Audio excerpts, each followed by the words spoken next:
Hey guys, I'm back with another video to show you Warwick Jungle. I'm going to do this one a little bit faster paced moving because Warwick's pretty easy, and just kind of experimenting a little bit, see if you like this kind of guide a little bit more than my in-depth spotlight champion guides.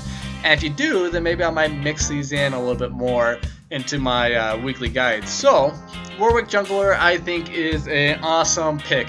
If you're not familiar with jungling, or if you're an expert jungler, I think he's an awesome guy to have in your arsenal. It does lots of damage, lots of utility for your team, and overall just an awesome pick. So let's go straight into the runes.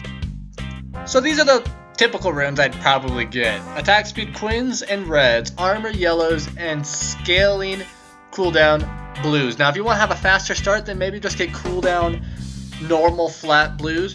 And, or, if you want to save for in-game, then maybe get magic scaling blues instead. I mean, good options there as well. For starting items, I prefer talisman, but you can go either or, it doesn't matter. Health pot just in case I get invaded, and vision ward, so I can contribute to my team a little bit since I'm not ganking until level 6. My core items are going to be Devour, Blade of the Rune King, and Rage Blade. If you want only 2 offensive, then go without the Blade of the Rune King.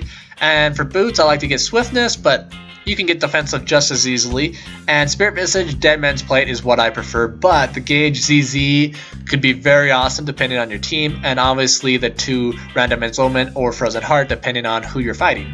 Go ahead and start off the game with your W. That's really important to help kill the level 1 golems really fast, and then you're going to ward your red, and you're going to pink the other side of it close to the river, so that way if the enemy does come, your team can back you up and kill them. Warwick's actually kind of weak early game, so you're going to do your Wraiths, you're going to do your Wolves, you're going to smite them as well, so that way you can get vision if they come to your blue as well, and you're going to go ahead and go kill blue and then Gromp. I mean, pretty simple, pretty simple. If you're topside jungle, you're going to start off at Gromp, ward your blue buff, do Wolves. If you get invaded, just keep in mind it's better to lose your wolves than it is to lose your blue buff to the enemy jungler. So they'll hopefully just run away and don't feel the need to end up dying over your wolf. Your first back, you're going to buy the other jungle item and a dagger. So once I hit level 6, I like to gank non-stop mid. The double suppression or suppression to hard CC or suppression to hard burst, it's just really easy to get kills in my opinion. But I mean, you can always go top or bottom. There's advantages to either or, but the key thing is you just want to be able to secure that kill when you go to those different lanes, so keep that in mind and go where you need to. Here. Where is he going? Oh, no way. I got him. I got him.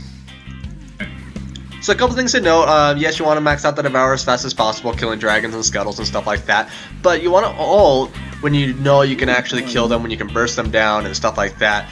Don't just ult anytime, but when you're going to ult, you know you're going to be able to get that kill that they're not going to be able to get away. So in those circumstances, go ahead and flash and then ult. I mean, close a lot of distance that way. Wards won't be too much of a problem. But keep in mind that his ult does have some other purposes than just gap closing and damage. It does have a healing factor on you as well, so you don't always just want to initiate with that.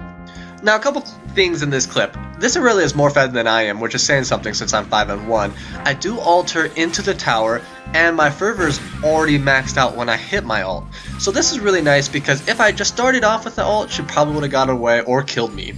And then we got this clip where he does his flare right there, but he still has his hook. So if I started with my ult, he would have hooked me out of it. So I wait until he charges it, and then I end up ulting in. So use your ult proper timing as well when you're not just gonna waste it. Other worthy mentions are when people are out of position, regardless if they're already low or they're squishies or carries that are out of position away from their group. I mean, lots of people to ult there. That works. Like a madman. Don't worry, Warwick's here. Oh. And you can use your ult to tower dive. Got full life steal. Oh shit.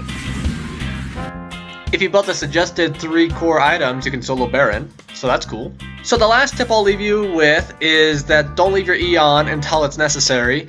It's just not very smart because you'll tip off the enemy that you're coming and they'll run away and get away. So thanks so much for watching. Hope this guide was helpful to you. If you have any questions, comments, or concerns, leave a comment in the section below. Hit a thumbs up if you liked this video, if it helped you out. And please subscribe. You might like some of my other content as well. I will see you next time, and thanks for watching.